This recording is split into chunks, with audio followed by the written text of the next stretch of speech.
Jesus gave only 2 commands. Yes or no? Okay, Yeshua was asked, teacher, what is the great commandment in the law? So wasn't asked for 2, but he was asked, what is the greatest commandment in the law?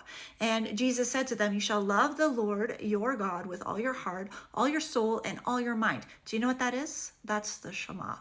I'll take you to that later. Okay, so he said, love the Lord your God with all your heart, all your soul, and all your mind. Okay, that's one. And this is the first, a great commandment.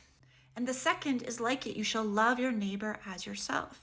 You're loving God when you love your neighbor, because your neighbor is a creation of God, right? Is in the image of God. So as you love your neighbor, that's why the second commandment is like the first, because you're loving your neighbor and God created your neighbor. On these 2 commandments, hang, we'll remember that word for later, all the law and the prophets, okay?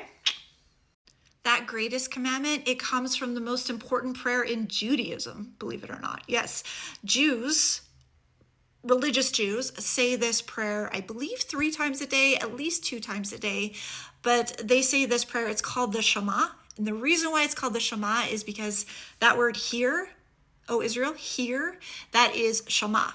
And shama in Hebrew does not just mean like listen with your ears. It means hear the matter. It means do what you hear. So hear and then do what you hear. Act on what you hear.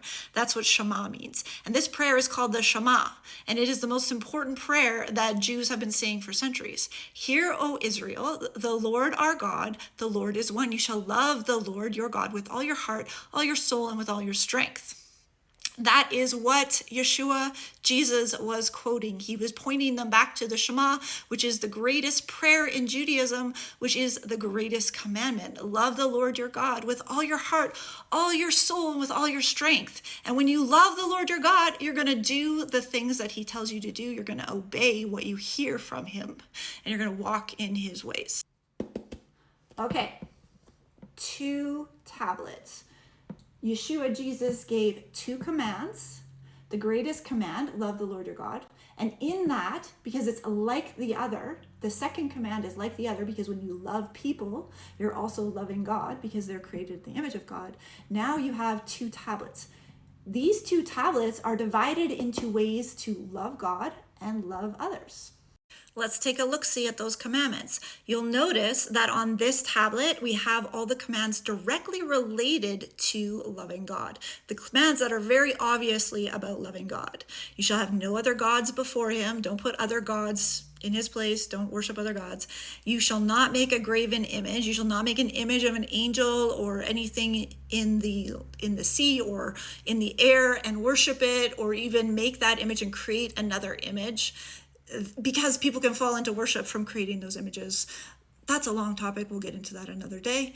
And you shall not take the name of your God in vain, Jehovah, your Elohim, in vain.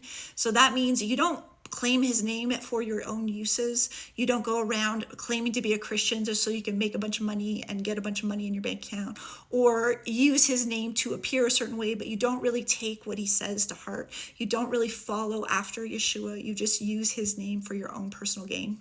This happens all the time. Remember the Sabbath day and keep it holy. Now, this is an interesting one. The Sabbath day is actually the 7th day of the week, which is Saturday. And it's interesting. This one is so interesting because it says remember the Sabbath day. It's almost like Jehovah knew we would forget the Sabbath day and we would need to call it to remembrance. Like we would be taught to forget the Sabbath day and then we would later remember it. So remember the Sabbath day and keep it holy. And why do we keep the Sabbath? For salvation? No. We keep the Sabbath because we love God. We love God. It's on the Love God tab. We keep it because we want to spend time with him and we want to honor him and we want to be with him and spend that time with him during the day. You know what's also interesting about the Sabbath day? Yeshua, Jesus, often healed. Most of his healings took place on the Sabbath day. It was almost like Yeshua was meeting with the people as they were resting on the Sabbath and healing them on the Sabbath day throughout the New Testament. Oh, another thing I was going to tell you. There are 1,050 commands in the New Testament, apparently. I haven't counted them myself. 1,050 commands in the New Testament. That's a lot of commands, so that's just definitely not 2. Okay, honor thy father and thy mother. So that's loving others, but it's also loving God. Why? Because as we love others, we love God. Don't kill, obviously. Do not commit adultery. Yeah. Don't steal. Don't bear false witness against your neighbor. That's also gossip and slander. Don't go around gossiping and slandering people or presenting an image of people that's not truly who they are. Be really careful talking about people.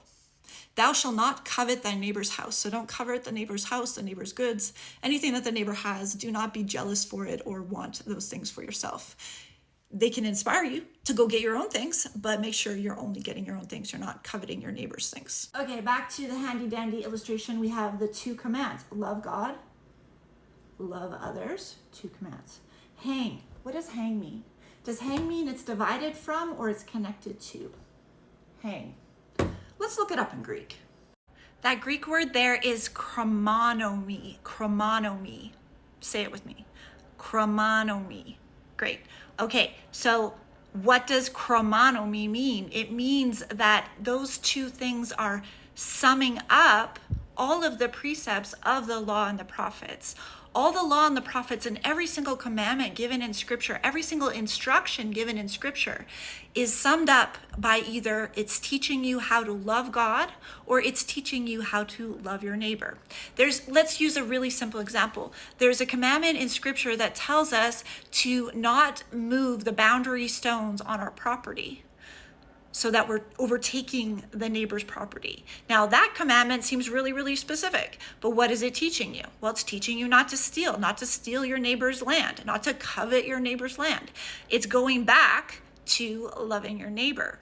There's another command. The command is to build a railing around your roof. So if you have a roof that people are accessing to go walk up on that roof, the command says don't leave that open, build a railing around it so that when people go up there, they don't fall off the roof and die and get hurt and get injured.